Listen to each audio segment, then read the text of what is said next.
Hi there. This video is going to look at sexual orientation and everything that we need to be familiar with this concept. All right, so sexual orientation itself, if we're trying to define it, it's going to come down to is who are the people that you're attracted to, either sexually, romantically, emotionally, whatever it may be. Okay, so this is going to go beyond something than just behavior, right? It's going to be identity and kind of like who you are. So with this, there are a bunch of terms that we want to be familiar with and that we can make sure we're defining properly. All right, as far as, let's say, heterosexual. These are individuals who are attracted to the opposite sex. Okay, that's what we're meaning with hetero. Then you have those who identify as homosexual, gay, or lesbian. All right, so if we look at the general term homosexual, homo referring to oneself, these are individuals who are attracted to the same sex. Okay. We're also going to have individuals who are bisexual. All right, so these are attracted to their same sex and then at the same time the opposite sex. Right. We're going to have some individuals who might identify as pansexual. Say they are attracted to all sexualities and different orientations and identities. Right, so it's going beyond just sex, but we also have some gender roles in there as well. We're going to have a group of people who identify as asexual. Right? They experience no real sexual, romantic, or emotional attraction to others. Right? They're just not something they experience.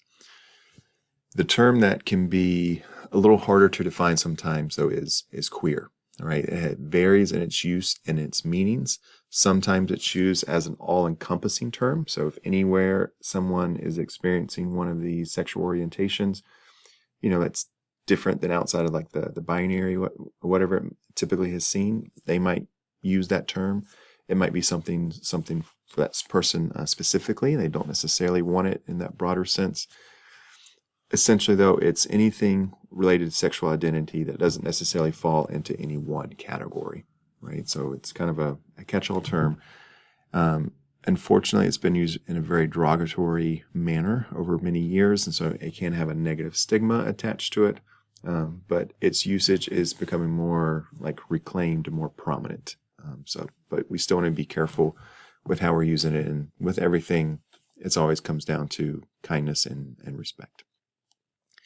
The thing that we want to look at, though, is that this, when it comes to sexual attraction, sexual orientation, it exists on a spectrum. Okay, so human sexuality, one of the things that we're seeing is that it's very complex, and people don't always fit into these rigid labels that we might want to assign to them. So this is where it's actually helpful to look at Kinsey and his research. He has a scale that he developed, again, after doing thousands of interviews with different people and kind of learning more about their sexual identities and their desires and their behaviors. He developed a scale of 0 to 6. And what he's trying to do with this scale is say, all right, at one end of the spectrum, these are individuals who are exclusively heterosexual. And at the other end of the spectrum, these are individuals who are exclusively homosexual. Right? And so as you go through and kind of do like this assessment that he would have, you would be assigned a number somewhere on there. Right? So the lower the number, the more exclusively heterosexual you were.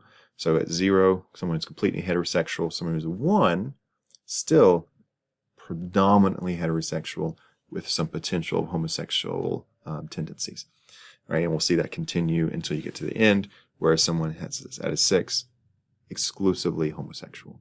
Okay.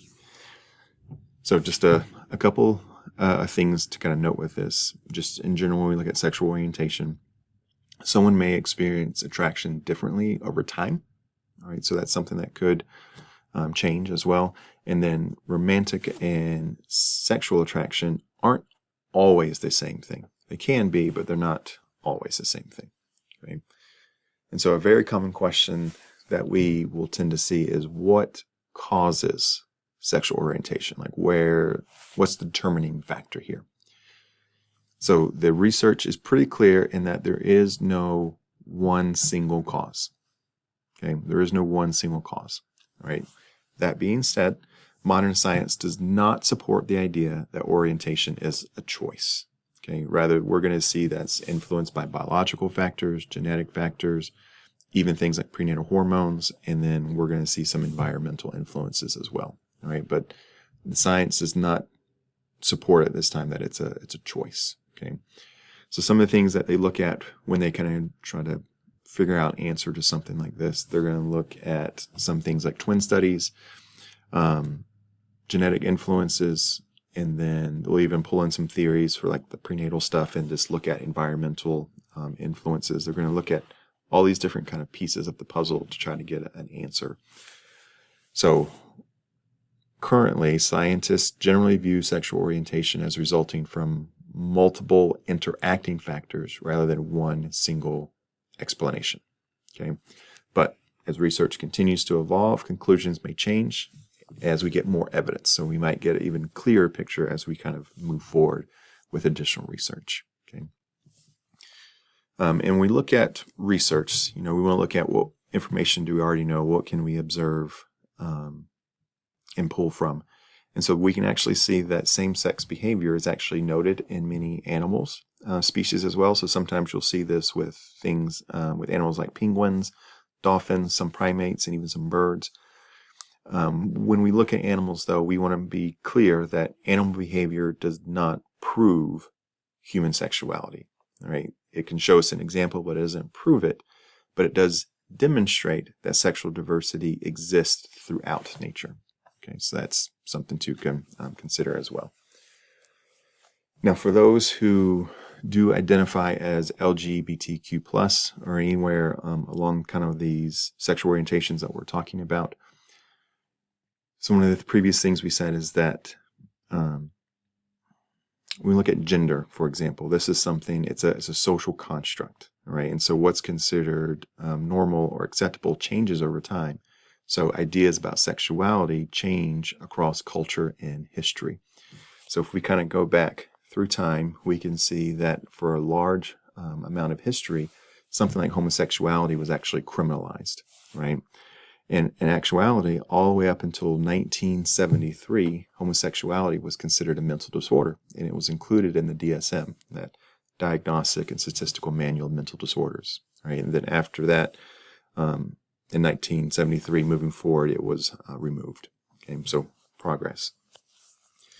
And there are some unfortunate historical events throughout the history. So you'll see things like the Stonewall riots, the AIDS epidemic that we see, but then also progress, right? So you see a lot of political movements, some politicians like Harvey Milk who have been very influential, and then just the growth of rights that we've seen, especially over the past 20 years or so. A lot has been happening. Now, some people can struggle with their identity.